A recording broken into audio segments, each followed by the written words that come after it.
just want to stop them. They should stop. It hurt. A Tampa woman fooled by fake gold and a band of con artists. Now at 6, you won't believe how much she lost. Good evening and thanks for joining us. I'm Wendy Ryan. And I'm Brendan McLaughlin.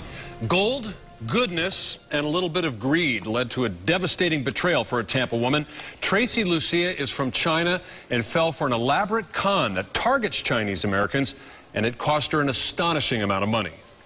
If you tell me. Tracy Lucia is poorer and wiser, but she was never a fool. No one believes this happened to me. They always say you're a smart businesswoman. The successful mortgage broker figures the scammers got her number in a Chinese language advertisement. They claimed to be construction workers in Orlando who uncovered a jar containing an old will, some currency, and over 100 solid gold figurines. They wanted advice from a Chinese American they could trust. At first I asked, why don't you just go to the gold store to check, whatever. He said, we don't speak English, we're afraid people will know us to, steal or whatever. Over the course of days, one of the scammers set the emotional hook. He said, I have the same last name with you. My Chinese last name is very unique.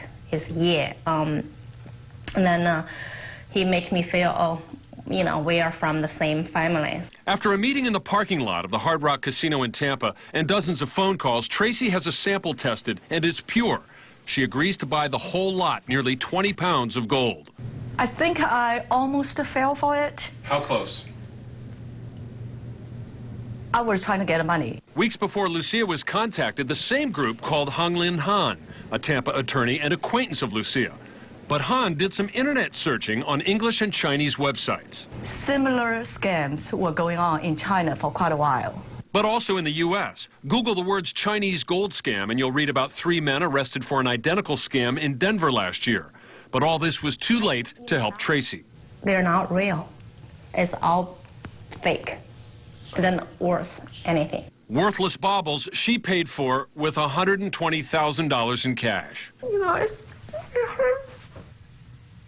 Orlando police have an open case, but Hillsborough Sheriff's investigator Bruce Crumpler says these kinds of crimes are very difficult to solve. They don't stay around long. They'll be in a city for a little while, try a few places, and then they'll move on somewhere else.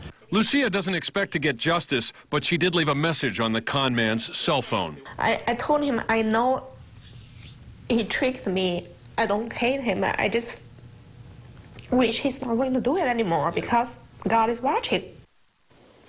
Well, Lucia admits a touch of greed contributed to her loss. She could have profited by reselling that gold, but unlike most victims of these kinds of scams, she put aside her embarrassment and she spoke out to prevent others from falling prey to this kind of deception.